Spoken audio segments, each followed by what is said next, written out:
Olá, o Jornal Parlamentar edição especial está no ar e a gente sempre debatendo e trazendo os principais assuntos abordados no nosso parlamento. E comigo nessa edição, Thiago Frison, seja muito bem-vindo. Oi, Lívia. Bom, seja muito bem-vindo quem está acompanhando o Jornal Parlamentar aqui na TV Alemes. Nós estamos nessas edições trazendo temas que foram destaque aqui no Parlamento Estadual ao longo do primeiro semestre e um deles não poderia deixar de ser essa verdadeira novela para os sul-mato-grossenses, que é a BR-163. Entre discussões de repactuação, relicitação, o usuário continua sofrendo, Lívia. Sem dúvida, e quem discutiu muito esse tema ao longo desse primeiro semestre foi o deputado Roberto Rachioca, e é ele que está com a gente aqui no estúdio para falar mais sobre esse tema. Seja muito bem-vindo, deputado. Bem-vindo, deputado. Agradeço aqui a oportunidade, cumprimentando a Lívia, Thiago e todos os telespectadores da TV Assembleia. O tema realmente é bem forte, né? Nos momentos que nós vivemos, a dificuldade que o Estado está enfrentando, né, com esse eixo importante, eixo rodoviário importante. E como que o senhor avalia, o senhor já começou a falar um pouquinho disso, né? Mas esse atual cenário, essa atual situação da BR-163, de que maneira o senhor observa? Imagino que com preocupação. Olha, é uma verdadeira frustração. É lamentável o que vem acontecendo com a BR-163 ao longo desses últimos 10 anos. Quando realizada a licitação em 2013, a vencedora, né, acho que até por conta disso, fez na proposta, deu um desconto de 52%, o que era previsto 9,27 a cada 100 quilômetros da tarifa de pedágio, foi 4,38 a proposta, né? E com a responsabilidade, com o compromisso de em 5 anos fazer um investimento de 2 bilhões de reais para fazer a duplicação de 806 quilômetros dos 847, que é a extensão total. Só foram realizados 155 quilômetros de duplicação, 18% do trecho total, e 2017, 3 anos após o início da concessão, foram paradas as obras de duplicação de lá para cá. Nesses últimos 7 anos, praticamente nenhum quilômetro foi duplicado. Isso traz um transtorno muito grande para todos que ali transitam, a questão da segurança, a questão da própria logística. Então, esses acidentes que acontecem, muitas vítimas fatais, né? E a gente fala, além da perda de vida, também tem a questão econômica. Quando você tem uma rodovia que provoca esse tipo de situação, tem aquelas pessoas que não perdem a vida, mas ficam prejudicados sem poder trabalhar. O veículo, um caminhão, uma carreta que também fica avariada, tem que passar por um tempo de recuperação, né, de conserto. Então isso tudo vem trazendo uma situação insustentável no nosso estado. A BR-163 corta o nosso estado de norte a sul, né? É porta de entrada do centro-oeste na região sul de Mato Grosso do Sul, porta de saída também, faz a ligação com o norte do Brasil, com Mato Grosso, Rondônia. E esse desastre que nós estamos vendo aí todos os dias, ainda nesse final de semana, tivemos aí 7 vítimas fatais. Bom, em tudo. Então a gente tem que debater, né, dentro da nossa limitação enquanto parlamentar estadual, mas nós não podemos desistir, temos que persistir. Certo, deputado, é interessante a gente analisar também sob o ponto de vista de que no ato da concessão, a CCR, que é uma grande empresa, né, do Brasil, que atua em vários estados, prometeu uma rodovia no porte de São Paulo aqui pra gente. E nós não podemos esquecer que nós somos, além de ter a 163 como um gargalo importante para o ir e vir do sul-mato-grossense, é também para o escoamento da nossa produção.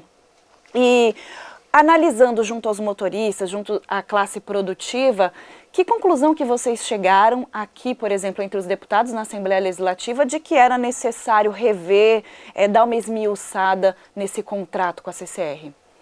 Olha, ainda no ano passado, em 22 de março, teve a audiência pública aqui com a NTT.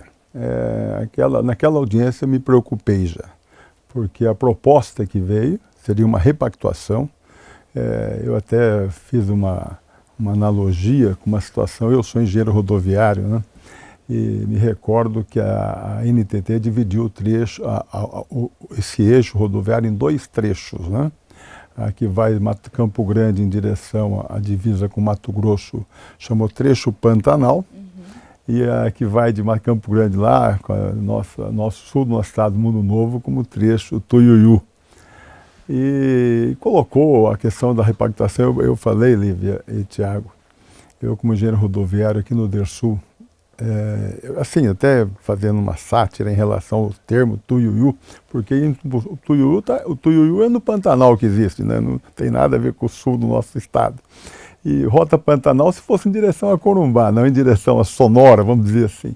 Mas o Tuiuiu, fiz essa sátira, foi o seguinte, certa feita, lá nos idos de 1980, nós tínhamos um diretor-geral do DERSUL, Departamento de Estrada de Rodagem Mato Grosso do Sul, um saudoso já, hoje não está mais entre nós aqui, Dr. Arnaldo Ferreira de Souza, e o apelido dele era Aroeira. E muito sério, muito cobrador, e ele foi fazer uma visita numa obra rodoviária no Pantanal, uma rodovia no Pantanal. Chegando lá, bem quando estava num trecho que não estava tão boa a execução dos serviços, um engenheiro fiscal, né, falou assim: doutor Arnaldo, olha o Tuiuiu. Ele falou: que Tuiuiu nada? Falou um termo lá e falou: então aqui é um trecho assim, assim. Então a mesma coisa eu me senti quando eles vieram falar em Rota Tuiuiu, como se estivesse agradando o nosso estado. Na verdade, poderia ter colocado o trecho assim, decepção 1, decepção 2, porque é uma rodovia que é uma decepção para nós que vinha ocorrendo. Então, aí na proposta da repactuação, e também incomoda, sabe, o que tem incomodado é essa análise que se faz. 2017 até 2023, agora 2024, ficou parada a questão da duplicação. No Paraná, eu tenho amigos no Paraná, inclusive da Socipar, que é a Sociedade Civil Organizada do Paraná, que fez um movimento muito forte naquela região de Paranavaí e Maringá, pela duplicação da BR-376. E lá eles não aceitaram de forma alguma, falaram assim, ó, sem duplicação, pedágio não, né? Tanto é que venceram essa questão, contrataram uma empresa para fazer o controle de tráfego, medida de tráfego, e agora vai ser duplicado Paranavaí, Nova Londrina, que é o trecho que falta na BR-376, e para depois fazer o pedagiamento, diferentemente de nós, aqui que estamos com pedagiamento sem investimento em duplicação. Então já se fazem 7 anos que não tem nada de duplicação, e agora fala assim, não, se for licitar vai demorar mais 4, 5 anos até licitar, então vamos repactuar. Mas na repactuação também é comprometedora para os interesses do nosso estado, porque na repactuação está se prevendo só mais 190 quilômetros de duplicação propriamente dita, que somaria 40% do trecho total. Você teria 190 com 150, 340, de 847. Aí mais 195 quilômetros de faixa adicional, de terceira faixa, que não é a mesma coisa que duplicação. Faixa adicional é vamos dizer assim, é um dispositivo que ajuda, mas é totalmente diferente da duplicação. E depois o resto ficaria em pista simples. E pelo que eu vi, além disso, esses trechos de 190 quilômetros é nas áreas mais fáceis, né? Áreas planas. Nós temos áreas muito mais complicadas lá no sul do estado, lá a topografia é mais acidentada e tem trechos lá que nem acostamento a BR-163 tem. Então, tudo isso aí eu acho que fica muito frágil, né, em relação ao interesse do nosso estado. Uma rodovia duplicada, eu fiz essa análise um dia na tribuna. Quando você vai numa rodovia duplicada, o motorista, às vezes o acidente acontece em todas as rodovias, mas numa rodovia duplicada é sempre menor a possibilidade, porque o cidadão está em faixas totalmente opostas e distantes, né, do outro, de quem vem, né? E além disso, tem um problema, quando você... Eu fiz essa análise e eu acho que eu tenho razão. Você está dirigindo o seu veículo, né? Seja de carro leve ou carro pesado, numa rodovia duplicada. De repente você cai numa rodovia de pista simples. A sua concentração numa rodovia duplicada exige uma concentração menor. Quando você cai na rodovia, exige maior concentração. Essa transição pode ser danosa, porque o camarada fala assim, rodovia duplicada, você vai, se você se dá uma distraída, você tem duas faixas para você, que é só que vai, tá certo? Então você tem muito maior segurança. Então é por isso que eu digo que a terceira faixa é um paliativo, mas não é resolutivo. É mais seguro porque a carreta também pode ter uma escolha então, de ficar na faixa mais lenta. Isso, então melhora o fluxo, mas não é igual você ter uma rodovia com duas faixas indo e duas faixas vindo separadas por um canteiro, como são as rodovias duplicadas. E deputado, o senhor falou já um pouquinho até desse... O perfil dos acidentes, claro, ninguém está numa estrada para se acidentar, mas o perfil é diferente numa rodovia duplicada do que numa rodovia simples. Desse cenário hoje, o senhor avalia quais são os trechos mais críticos da BR-163? Olha, tudo que é pista simples, pelo volume de tráfego que apresenta a rodovia, é bastante complicado. Eu transito ali de Nova Alvorada, quando vem de Nova Andradina, Nova Alvorada, Campo Grande, o fluxo de carros é imenso. E ali temos o conflito dos veículos leves com os veículos de carga pesada. Então, sendo pista simples, já é complicado. O VDM muito alto para ser pista simples, no meu entender, né? Agora, logicamente que tem aqui o contorno rodoviário de Campo Grande extremamente ponto crítico total, né? Como eu disse também no sul do nosso estado, que lá tem trecho de rodovia que nem acostamento tem, numa topografia acidentada, onde os veículos de carga pesada atingem muita velocidade, né? As carretas, elas desenvolvem muito, né, quando tem pistas descendentes, né? Então eu vejo que, na realidade, é o que eu disse, é muito ruim você ter um trecho duplicado e depois enfrentar trechos de pista simples. É um contraste muito forte. O senhor falou agora há pouco sobre a discussão agora sobre a repactuação. Repactuação com a mesma empresa que lá em 2013 venceu um processo licitatório, fez a duplicação mínima exigida no contrato e depois de então passou a alegar um desequilíbrio econômico-financeiro desse contrato, em razões inclusive de crises econômicas que o Brasil passou lá em 2014, 2015, 2016. Mas a discussão tende a ficar na repactuação com a CCR mesmo. De que maneira o senhor avalia? O senhor já até falou um pouquinho, né? Inclusive dividindo em dois. De que maneira o senhor avalia a opção pela repactuação e não pela relicitação? Então, isso tudo, eu acho que houve uma leniência da agência reguladora, que no caso é a NTT.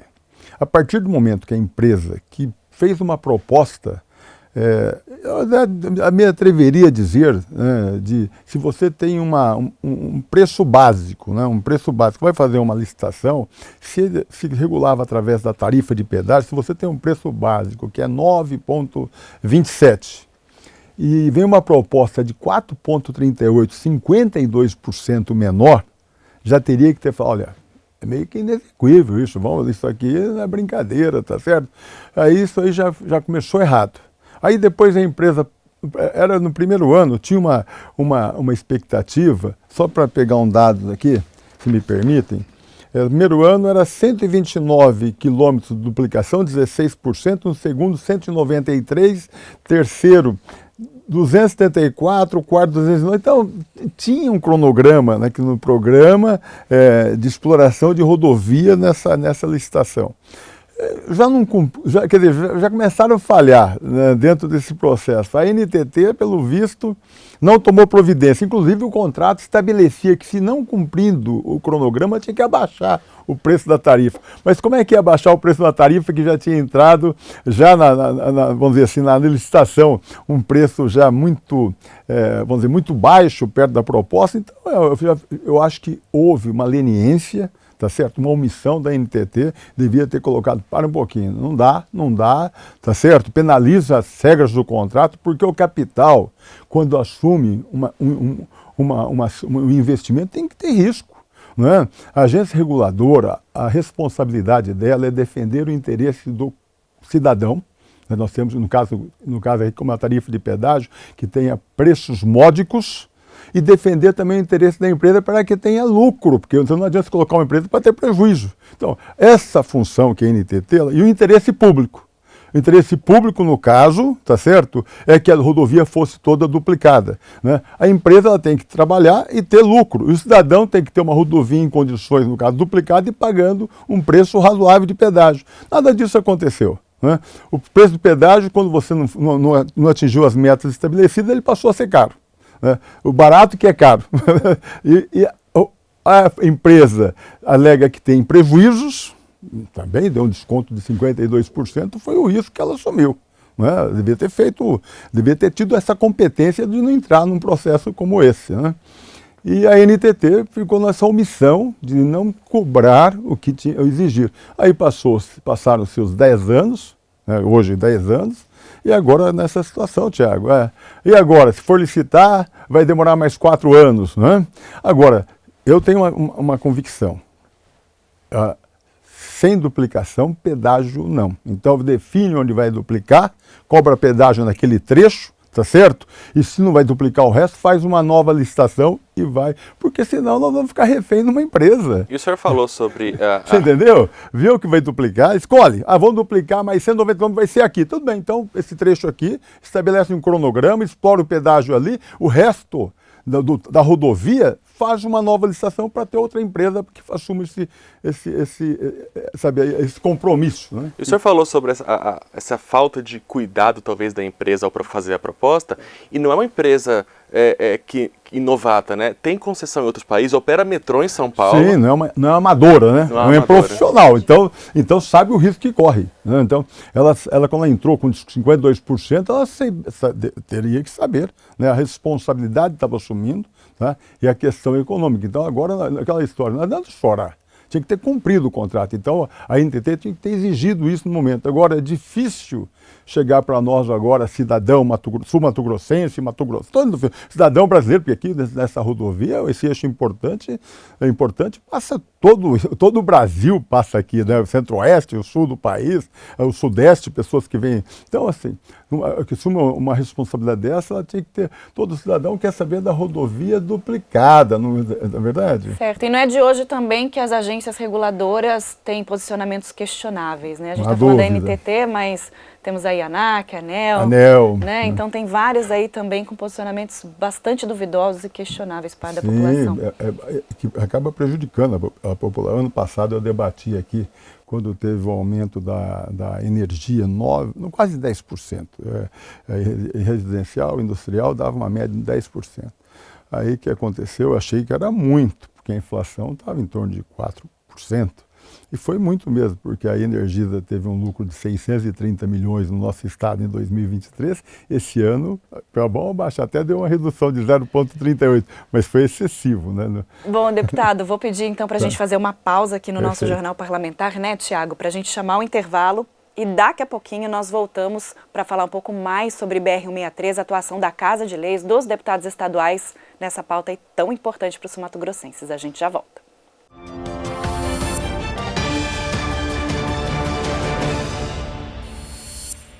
O progresso é uma escalada árdua. Exige persistência, união de esforços, algumas pausas para analisar o terreno e retomar a subida. Assim foi a escalada do primeiro projeto de lei voltado integralmente ao Pantanal. Ministério do Meio Ambiente, ONGs ambientais, produtores rurais, Governo do Estado e Assembleia Legislativa se uniram em busca de soluções. Depois de muitos debates, estudos e projetos, a Assembleia aprovou a Lei do Pantanal, que vai garantir direitos para os pantaneiros, beneficiar produtores, fomentar o turismo ecológico e, acima de tudo, garantir o futuro do bioma.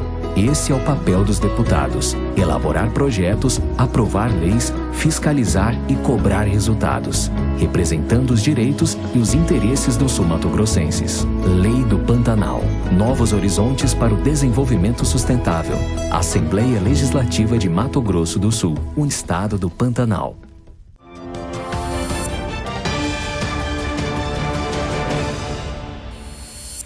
Estamos de volta com o Jornal Parlamentar, edição especial, trazendo aí um balanço das discussões do primeiro semestre aqui na Casa de Leis. E nessa edição a gente está conversando com o deputado Roberto Raschioca, né, Tiago, falando de um tema aí bastante sensível para os sul-mato-grossenses. Pois é, Lívia. Situação da BR-163, as discussões, o deputado Roberto Raschioca ocupou a tribuna, inclusive, várias vezes durante esse primeiro semestre para tocar nesse assunto, outros deputados também. Mas eu queria tocar um outro assunto agora, deputado. Inclusive, até pelo tom que a gente vem falando, muitas discussões estão no ente federal e não no ente estadual. Inicialmente não é competência da Assembleia Legislativa propor soluções e resolver esse assunto, mas os deputados, naturalmente, como representantes do povo sul-mato-grossense, não teriam como deixar de falar sobre isso e negociar também com outras autoridades. Justamente partindo desse tópico, de que maneira acontece a atuação aqui da Assembleia da Alemes? É conversando com a NTT, é conversando com o TCU, dialogando com os ministros do governo federal, ou o governo do estado ajuda nessa interlocução também? Olha, no ano passado, quando da audiência pública, foi nomeada uma comissão para aquela audiência, na qual eu fiz parte, o Júnior Mock, e se não me falha a memória, acho que era o Pedro Kemp. Agora, a Assembleia revalidou a comissão, né, tá o Caravina, o Pedro Ocean, a Mara, acho que o Kemp, o Mock e eu. Né, nós fizemos, foi feita uma nova comissão para tratar desse assunto. Nós fizemos já uma reunião ainda esses dias atrás e estamos preparando uma ação popular contra o reajuste, os 369 que foi concedido agora recentemente. Já no ano passado foram quase 17% de reajuste. Então, é uma situação bastante complicada, porque você, ao mesmo tempo que você tem uma concessão que não duplica nada, né, você tem os pedágios sendo reajustados pelo IPCA.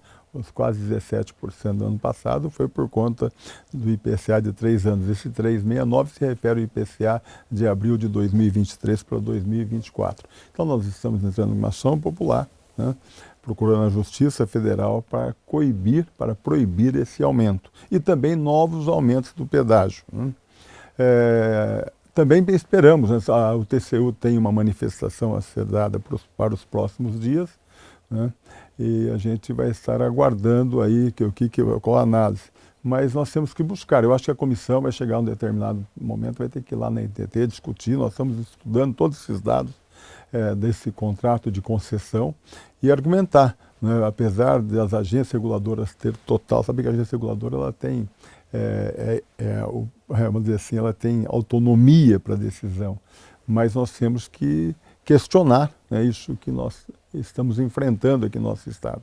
Então a comissão pretende ter seu papel ativo dentro dos limites que nos são impostos. E deputado, eu tenho ficado bastante impressionada e a gente também registrando aqui o trabalho dos parlamentares na casa, com a atuação de vocês intervindo em pautas que não necessariamente, como o Thiago colocou, são de prerrogativa do legislativo, né? Às vezes até com essa responsabilidade federal. Mas qual que é a importância, por exemplo, da interferência de vocês nesses temas e de que forma essa ação popular, por exemplo, ela pode contribuir para que algo realmente seja feito no campo prático? Ação popular primeiro.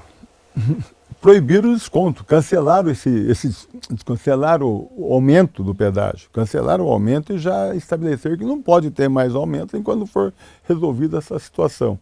E também a ação, nós estamos aqui discutindo a forma como está sendo feito, tá certo, essa repactuação, vamos dizer, né? Então, o nosso trabalho, nós estamos buscando até a justiça, porque a gente tem consciência que não temos a influência, porque trata-se de uma concessão federal, mas ela acontece dentro do estado de Mato Grosso do Sul. E aqui tem uma Assembleia Legislativa, tem os deputados estaduais que, inconformados, como nós estamos, vamos envidar os esforços necessários para poder influenciar, tá certo, que a decisão seja positiva para os interesses do nosso estado. Acho que basicamente é dessa forma. Deputado, na última manifestação do senhor na tribuna durante o grande expediente de uma das nossas sessões por aqui, o senhor falou muito. Eu lembro que naquela época houve vários acidentes trágicos num mesmo fim de semana. Infelizmente, assim, acidentes trágicos no 63 tem sido frequentes, mas no fim de semana específico houve uma situação um pouco mais excepcional. Até que ponto, na avaliação do senhor, essa demora na duplicação pode, de certa maneira, ser responsável por esses frequentes casos, esses frequentes acidentes com morte na nossa rodovia? Tiago, na verdade, acidente acontece em todas as rodovias e, na maioria das vezes, são falhas humanas, tá? Então é difícil você responsabilizar uma situação pela não duplicação. Mas o que a gente pode assegurar que uma rodovia duplicada, tá certo? ela contribui para que haja menos falhas humanas. Agora, a questão da responsabilização, eu acho que é difícil. É uma situação bastante complexa, né? Salvo se tiver, por exemplo, eu acho achismo meu, né? Mas vamos fazer uma análise. Você tem uma rodovia duplicada e quando vem no afunilamento passar por uma pista simples, e em 2 veículos, e naquele ponto de conflito acontece um acidente, pode ser questionado. Tá certo? Está sinalizado, mas é o que eu disse, o condicionamento do motorista que vem numa pista duplicada, ele está, vamos dizer assim, de certa forma, não está preparado para, de repente, enfrentar uma pista simples. E, às vezes, pode... Eu tenho aqui, quando você vem de Nova Alvorada para Campo Grande... Tem umas duas, né? A hora que sai de Nova Alvorada é duplicado. Sendo um pouquinho, bem num ponto, uma baixada ali, até botaram os tachões refletivos, né? Os tachões ali para demarcar. Algumas vezes eu já atropelei aqueles tachões. Eu imagino que existam estudos próprios para isso, né? Para identificar os pontos de acidentes, aqueles pontos mais críticos. É óbvio que eu vou dar um exemplo aqui que não faz muita relação com a BR-163, mas quando a gente vai indo para Corumbá, que tem muitos animais silvestres atravessando a pista, então a gente passa por uma série de radares e placas indicando que podem atravessar animais a qualquer momento. E quando uma pista, por exemplo, uma rodovia, ela tem essa concessão para uma empresa privada, imagino eu que ela tem a responsabilidade de toda a sinalização, né? Perfeitamente. De todo o asfalto, de todo o bem-estar e segurança daquele motorista que está passando pela rodovia. Sim, sim. Ela resume toda a sinalização vertical, horizontal, todo o cuidado com a faixa de domínio para não ter nenhum tipo de interferência que possa contribuir para que um acidente, alguém que saia da pista, de repente enfrente um obstáculo que possa provocar danos mais sérios no veículo e aí até machucar as pessoas. Ela tem responsabilidade do acostamento, toda a pista de rolamento. Quer dizer, isso, de certa forma, os DRs, né, no caso aqui o DENIT, já tem essa responsabilidade, por exemplo, na BR-262, que não é concessionada. A AGESUL tem a responsabilidade das rodovias estaduais, né? E quando você faz a concessão, a empresa que assume essa concessão, ela tem a responsabilidade dela, né? Isso é ponto certo, líquido e certo. Agora, é o que eu disse, não dá para você... Os acidentes normalmente são falhas humanas, mas as falhas humanas acontecem quando as rodovias, muitas das vezes, não oferecem as boas condições para que haja maior segurança. Essa maior segurança a gente até vê por outros estados com rodovias duplicadas que os índices também são menores. O senhor falou um ponto agora que eu queria trazer. A CCR ela alega que ela mantém ainda esse serviço que o senhor citou, manutenção da sinalização, tapa-buraco, mantém serviço de socorro mecânico, mantém serviço de emergência de saúde, faz a manutenção dos pontos de assistência ao usuário a cada X quilômetros na rodovia. Mas isso é o mínimo do mínimo já, né, deputado, que eles deveriam oferecer. Porque a rodovia está pedagiada, né? Ela está tendo uma receita para fazê-lo, né? Agora, o que nós estamos discutindo é a questão da duplicação. Eu volto a insistir. Sem duplicação, pedágio não, porque nós pagamos os tributos, né, estaduais, no caso federais, tá certo? Para que haja investimentos na conservação e na manutenção das rodovias federais, né? Então, se não tem a CCR, teria que ter o DENIT fazendo a manutenção, como o DENIT faz na BR-376, como faz na BR-267, na 262. Agora, a partir do momento que você coloca a tarifa de pedágio, só se justifica se você tem a expectativa de ter a duplicação. E, deputado, existe algum cálculo, por exemplo, para esse pedágio no valor que ele está sendo cobrado e ainda assim não termos a pista duplicada? Com certeza, que eu disse, né, aqui no começo, Lívia. Quando a CCR faz uma proposta para vencer uma licitação com 52% de desconto, eu até acho que no momento daquela licitação poderia a Agência Nacional falar, olha, com esse valor proposto, talvez você não terá condições, tá certo, orçamentárias, financeiras, de cumprir o que está previsto, que é a duplicação da rodovia, né, na sua totalidade em 5 anos. Então poderia ter Já no começo. No começo, né? Porque está diretamente ligado a receita com os investimentos, né? Para que haja realmente, no caso específico, a duplicação da rodovia. E a sua conservação, manutenção, todo esse apoio que é necessário ser dado em rodovias concessionadas. Bom, o senhor falou que algumas vezes eu imagino que reflete a opinião de muita gente aqui em Mato Grosso do Sul, né, que sem duplicação, pedágio não. O senhor falou dessas discussões de repactuação, os dois trechos, né, o trecho Pantanal, o trecho Tuiuiu.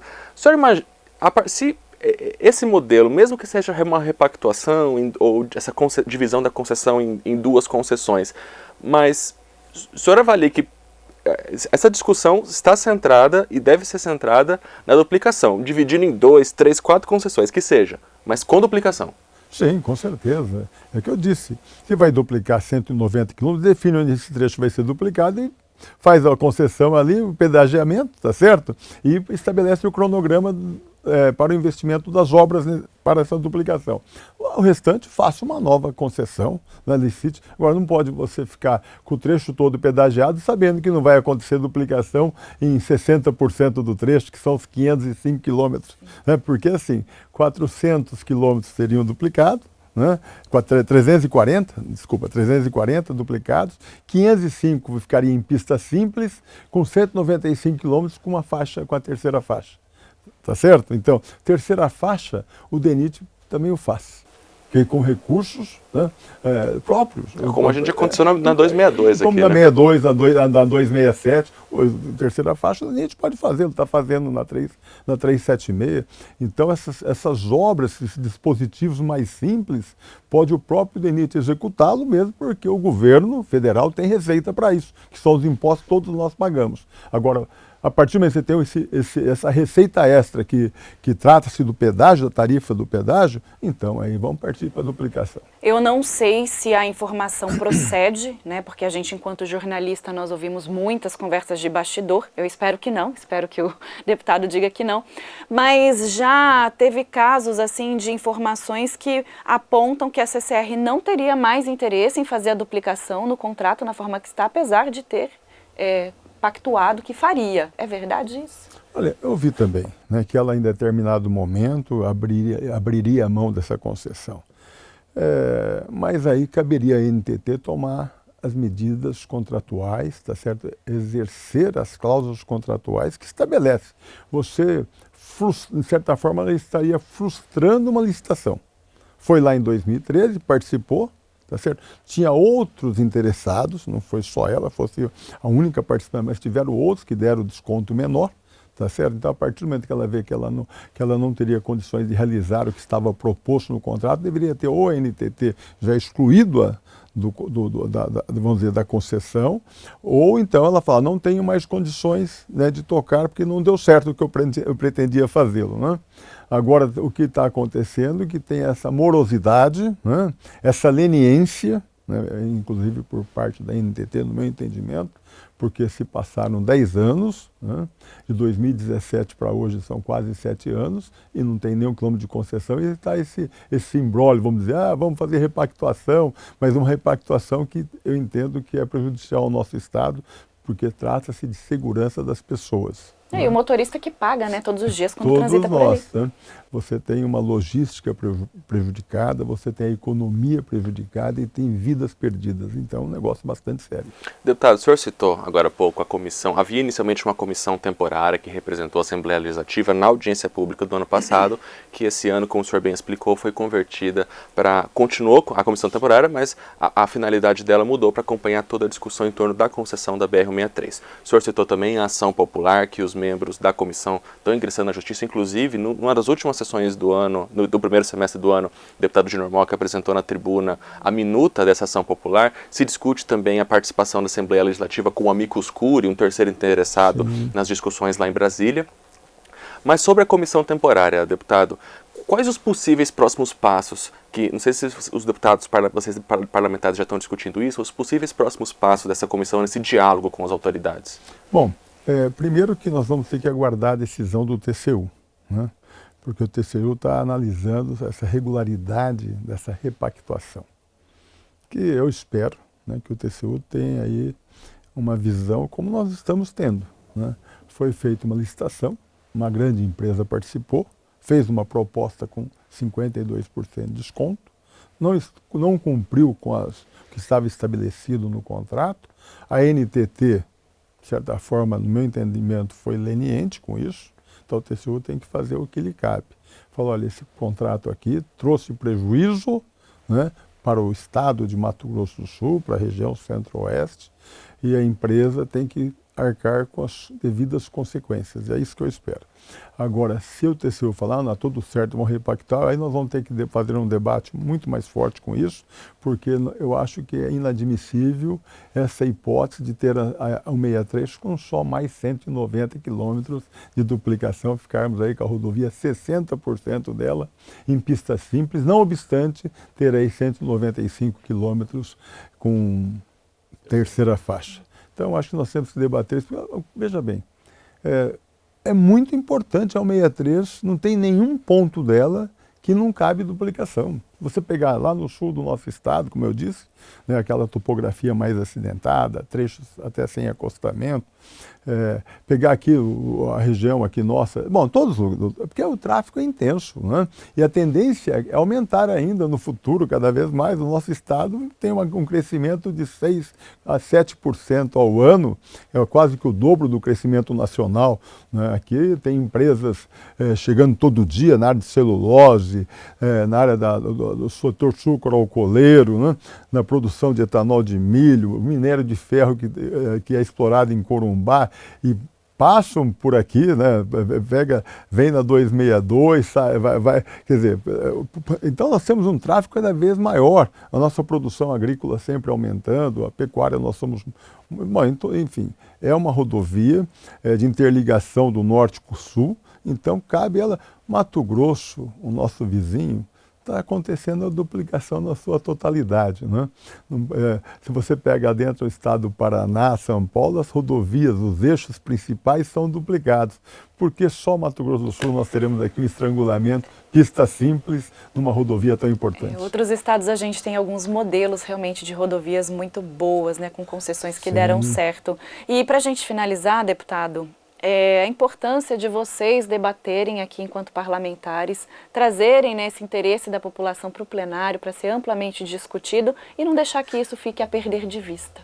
Com certeza, não podemos esmorecer, vamos estar, os deputados todos estão imbuídos, né, nesse propósito, não só os que estão na comissão, mas toda a Assembleia, os 24 deputados estão sensíveis a essa questão da 163.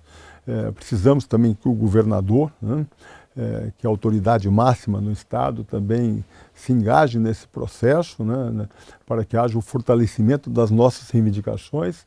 E o objetivo é muito claro, muito simples. É a melhoria, né, da logística, tá? A melhoria, a certeza de maior segurança para todos que passam no nosso Estado. E também é uma prova em conteste que Mato Grosso do Sul está crescendo. Então é isso, né? A gente segue acompanhando, né, Lívia, essas discussões aqui na Assembleia Legislativa, e nós, não como jornalistas aqui também da TV Lemos, mas como cidadãos mato-grossenses, como usuários da BR-163. E preocupados, né, também com essa situação dos acidentes. E a gente espera uma solução a isso e vai acompanhando também como que os deputados estaduais vão ajudando nessas negociações. Tá certo. Deputado Roberto Rachoca, muito obrigada pela sua participação com a gente e a contribuição com esse tema aí tão importante. Deputado. Eu que agradeço a oportunidade mais uma vez e quero parabenizá-los pelo excelente trabalho que vocês fazem aqui na Assembleia Legislativa do Estado de Mato Grosso do Sul. Muito obrigado. É isso. Então esse foi o Jornal Parlamentar, edição especial para falar sobre a BR-163 e a comissão que está trabalhando aí para que a concessão seja garantida no caso da duplicação para não cobrança do pedágio, se não for duplicado. Não é isso, Thiago? É isso aí. Lembrando que você pode reassistir essa entrevista no nosso canal do YouTube, o Assembleia Legislativa de MS, e também ao longo da nossa programação no canal 7.2 e também no 9 da NET aqui em Campo Grande e também em Dourados. Outras notícias no nosso site, www.al.ms.gov.br. Até a próxima. Tchau, tchau. Tchau.